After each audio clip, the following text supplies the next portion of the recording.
Our friend John Kilzer is here today. We're chatting and playing music, and they ripped off that Zombies song, didn't they? They ripped off the Zombies big time. That is a little reminiscent, and it sounds like the Doors too. Yeah. While we're stealing, why don't we go ahead and... Well, there's only, so many notes, like so people end up borrowing unconsciously, I think, sometimes. But John Kilzer is here, the album Hideaway, getting some year-end honors, and it's available still, and it is certainly a remarkable piece of work, with different kinds of music, from songs about recovery and songs about having a hard time and trying to find your way like everybody is. And as you pointed out last time, we're all recovering from something. We are. And people can go to the St. John's Church. Where is it, on Cleveland? Peabody and Bellevue, across from the Churchill Center. Okay. And this is on Friday nights at 6 p.m. and they have food and they talk and commiserate, and people can come and hear music and talk to each other and find some counsel and some kindness. And we laugh a lot too. Good. Yeah, we're not a glum lot. We realize kind of, if you don't, you've known this as much as anyone, if you don't have a sense of humor, what kind of sense do you have? Well, Joni Mitchell said that laughing and crying is the same release. Yeah. So, there's something to be said for that too. When I was in Los Angeles, I wrote a lot with her then husband. Yeah. And she was with Geffen too, and one of the ultimate compliments, she loved the song Hands. It's on Busman's Holiday, so I went over to her house and was writing over there, and she allowed me into the outside the studio, into her living room, and she had about 25 or 30 all pre-war Martin guitars, pre-war, and each one of them, no telling what they were worth. Wow. And she said, go ahead, and I would pick them up and play them, and everyone was tuned. She has this unique sense of tuning, and it was tuned, every guitar was tuned to its own kind of tuning. Wow. So only she hears. She's a pretty mystical, and her paintings were in there. She's a remarkably interesting person. How is her health, do you know? Because she was pretty ill for a while. Yeah, and it's been quiet. It's been quiet. Yeah. No, she's one of the all-time great ones to me. They don't make them like her. Mm-hmm. They got to broke the mold. She's like a siren. Yeah, and I think that she's inspired a bunch of other young female singers that try to emulate her sound, but you just can't do it. No, she can't. And you can't write those words. She just had kind of a special gift. Yeah, that record, Blue. Yes. It's like it should be chiseled in stone. Well, there's that one, and that's a live record, Miles of Aisles, with Tom Scott and the LA Express. One of the best live records I've ever heard in my life. Great. Yeah. Ironically enough, it's mixed really well. It's just, it is just so well done. The album, Hijira, was a fantastic record. And then she had the guts to kind of, dabble in, jazz, get into Mingus and do all of these things. And, she wasn't afraid to experiment and not be, pigeonholed into being a pop singer. I think she hated that. Maybe kind of like you did. And she also was one of the few that Mingus, when Mingus was dying, allowed her into sort of the sanctum sanctorum. He had a apartment on Fifth Avenue, and she came during his last days. That's how special she was. Just a few people Mingus was allowing in, and when you get into the inner courts of Maestro Mingus, yes, that's a high honor. That is indeed. John Kilzer is here. It kind of crossed my mind, to speak of the work that she has done and that you have done. How do you feel about your first two records? When you play live, do you harken back to I Love You and Heart and Soul and Memory in the Making, or do you find those to be children that you don't want to recognize anymore? It's very odd. About maybe a year ago or something, I went out. I have a buddy now that had invited me out to Utah, and it was an area out in Utah where there had some John Kilzer cover bands, oddly enough. Really? I'd never been to Salt Lake, and flew into Salt Lake, and it was very, very otherworldly and strange. And so I was driven out, like, you know, where they literally find dinosaur bones and stuff. It was kind of way, way out when I was already way, way out anyway. And went out to play John Kilzer songs around areas where they had been playing John Kilzer songs for years. And I didn't really, I had to go back and relearn the whole record. Really? Yeah. And I don't, you know, and then Busman Holiday, you know, that was kind of a middle finger at Geffen. Yes, it was that album when I first heard it, you and I in my office on Beale Street. I went, man, he's gone defiant on these people. And it was a very different record from memory. Let's say that. Yeah, just, you know, and that's when they sent me into musical Siberia. They cast me into the wilderness. Yeah. Oh man, those were some kind of days. So to answer the question, you don't mind going back there, but you don't really have any fond need to cling to those words that you wrote. Really, I mean, I have the last thing I want to do is go back to that stuff. Yeah, well, that is. I was always kind of curious about that. Do you write these days? Do you ever sit down and make yourself write? I write. You know, I don't call it writing, but I play all the time. I go to the piano, and then I've got a ukulele and a guitar. And when I'm home, that's what I'm doing all the time. But I'm not. It's not in my mind that I'm writing. It's just that I'm just being something that's other than what I usually am. But when the songs start coming, it's like all of a sudden there's a whole different momentum in my spirit, and I realize it's time to start actually putting a frame around whatever this Channel is. it and then make it a physical presence. Yeah. Okay. But you got to be present to win, you know. So I'm always, Yeah. you know. Well, let's hear some more from Hideaway, one of the tunes that I've been playing for over a year. Here's John Kilzer from Hideaway.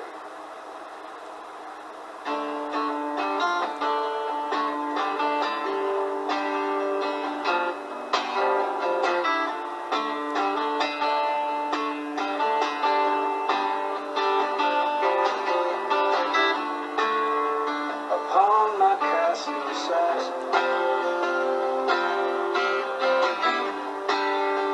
stole a 38. Bought a ticket on a Greyhound to Baltimore. A seat down at the gate. A man in a wheelchair rode up to me. Said, son, the end is near. And while you can stand up for me, tell somebody I need a beer. I don't drink because I want to. I just drink for the pain. And it keeps me warm at night while I'm sleeping in the rain.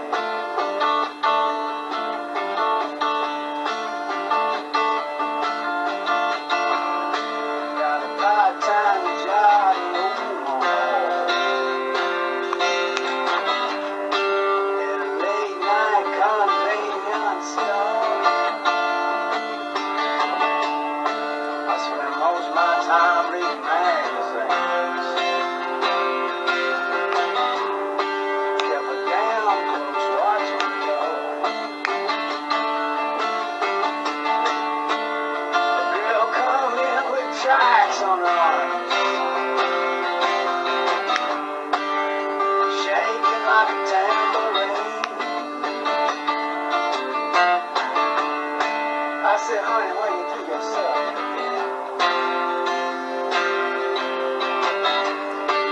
She's dead straight.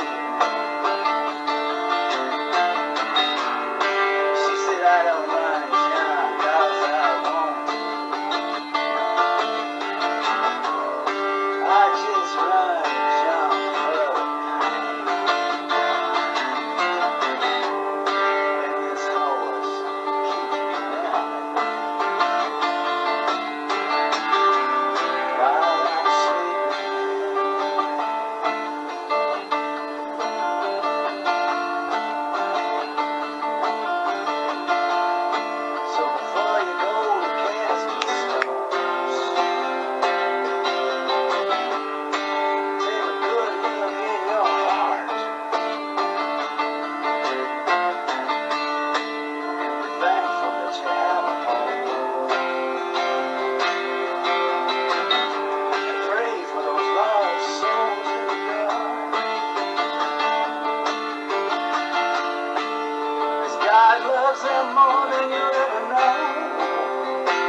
already have his hand, and his heart is with the losers. He don't care,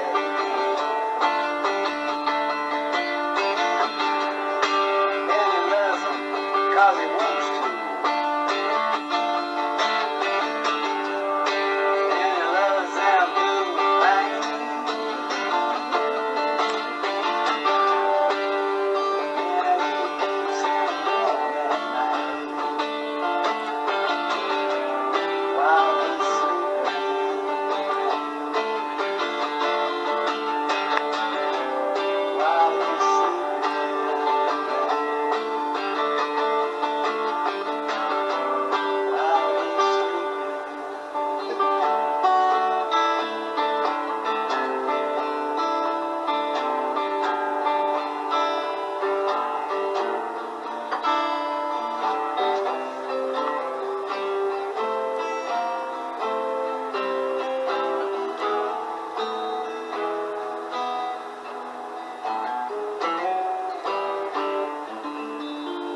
Nice little Neil Young there at the end of that very interesting, compelling song. Well, these were the damage done, huh? That's pretty cool. What a great song. Thank you. From the album Hideaway, that is just one of the best ones. The album is full of great songs. We encourage you to listen to it. I didn't know what to expect when this album came out. We hadn't talked much on it. I thought, well, I wonder what this is. And then you hear it, it blows you away I don't know what the word is. It is diverse, and it's not preachy. It's not anything like that. It's just a song of hope and encouragement and struggle and the light at the end of the tunnel that people are all in search of. Well, I mean, coming from you, that's the ultimate compliment. I mean, I've always really just trusted your take on music, and for you to say that means a lot. I mean, honestly, you asked what I did when I heard about it, the first thing I did is send an email to all the players on it. Yeah. Because it was, you get Albert Youngblood, Hart, Luther Dickinson, Steve Selvage, Rick Steff, Sam Shute, Greg Morrow, and then Kevin Houston that engineered and produced it. Man, he's kind of like it just sounds so good. And Daniel Lynn and Ward and Deborah and everyone over there. We had 2 days. All these folks were touring. The real mystery and miracle of the whole thing is that they all were able to come in for 2 days. It was cut live because everyone just had to disperse immediately. So everyone kind of came in, and there was a real magical thing that happened, and they left, and but it was. Isn't it best if you can do it that way and I do think it live and just the spontaneity and the moment is the moment. Exactly. And you can't do 18 takes. Yeah, it gets ad nauseum after a while. I mean, it really is when you've got to really be on, and it's every now and then something opens up and shuts like that. Yeah, sure. Yeah, whoever wrote the little notes that are on this thing from the Mercury newspaper in England. Roots and Country was the category. #1 album of the year was John Kilzer, Hideaway, and the accompanying sentence was addictive. Good time, soft rock shuffle and in motion, powered by a stellar studio session band. That covers it pretty much in a sentence. Odd that the word addictive is used on it. Thanks. But that is pretty high praise from these guys. We probably heard a bunch of records this year. That's just great. You were raised around here, and I don't think that you're old enough, like many people, to have been affected or overly, educated, or you never copied Elvis Presley. I'm sure that as a young man you were aware of him, like we all were, but inspired, I would think not, but as time goes by, you respect the body of work that remains and all of that. How did you first hear, and did you ever have a big attraction, or was it more to Bob Dylan and the Beatles? I'm going to tell you, it was more Bob Dylan and the Beatles. I'll tell you a very funny story. When I was being recruited to play basketball, I was recruited I could have gone anywhere, All-American, and Memphis, of course, was high, in recruiting, and George Klein, dear friend of mine, still now, and he's of course is an avid Tiger fan, and he called my house a couple of mornings, and I didn't play music, and I never sang in the shower growing up. I remember Dad would watch T-Hall and play the Mills Brothers, Cave Cab Driver, stuff like that. But anyway, George Klein would call and say, we really want you to come, and you mentioned Elvis, and it's like, is there anything that and it just kind of was like Elvis would really, like you to come, and so, which meant nothing to me at all. Yep. But I love George, and so I did sign with Memphis, and so after the games, I don't know if Elvis kind of really felt responsible for something about, but after a couple of games, George said, I'm going to the Grayson, would you like to go? And at the time, after the games, I would go down to Frosty's and drink beer and play pinball. And I was like, no, man, go ahead. I'm going to go to Frosty's and play pinball and drink some beer, man. And so, and then, lo and behold, the summer, I guess it was 77, yeah. I was a teeny, I'd met Teeny, and I'd learned some guitar, and so I had learned to play an Elvis song. And I was going to go, I remember I was going to go back to Memphis and try to get in touch with George to take me to Elvis's because I had learned to play the guitar. And I was like, hey, man, maybe, this Elvis guy's pretty cool. This guy's got some game, And then, of course, it was too late. Unbelievable, yeah. Well, he would have been 81 years old today. And this city seems to not forget his legacy, but we take it for granted. And I think that is unfortunate, too. Well, when we live here every day. We hear about the birthday every year, and there's tribute week, and you just forget. You forget until you actually hear it. Yeah. And here, that's the thing, is that it's otherworldly. And I always loved about Never been copied. I always loved about Elvis, too, that he wore a cross and a Star of David because he didn't want to be kicked out of heaven on a technicality. That's a pretty good way to go about it, I guess. Balance. Yeah, man. Yeah, that's but great. It's just you hear that stuff, and as now I realize that it's otherworldly good. And the other, I read so many things written about him, books galore, and the one I think that touched on what a spiritual man he was. And the older he got, and maybe the more bored he got, the deeper he got into the Bible and into those things. I think it was the book by his hairdresser. Remember that guy? And he wrote a book, and they were on the road, and they were in buses and stuff. And Elvis would read the Bible to them, and was very, very spiritually inclined and involved. And it kind of came and went, I think, based upon the day. But for a while, he was immersed in that, and it was very, very, special to him. And I'm not sure that part is ever talked about much. I don't think so either. And it was a very evangelical kind of faith too. When he actually, that music. Like if you listen, I don't know if you've heard it yet, but you can if you get the Staple Singers' last anthology, it's called Faith and Grace. Yeah. And you hear some of that early pop Staples and what the Staples were doing, you can kind of hear, I think, that sort of vibe that Elvis was kind of keying in. Searching for, yeah. Now, he did how many gospel records? At least 2 or 3. He had that phase. Yeah. Because there's a new box set coming out that has 60 CDs. And I thought, where did they find all of this stuff? I didn't know that. Yeah. It's only about $400. Yeah. It'll be out RCA. 60 CDs. 60. And I have to assume that it's in part quality and in part outtakes or something, but that's a bunch of records. It's like Dylan. I keep coming at you. That keeps coming out. Willie Nelson. Yeah. He's on 80 or something. He just never stops. You worked up an Elvis tune to play on the birthday. Yes. Go right ahead. Happy birthday, the Biggies. Here's John Kilzer.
into the sea.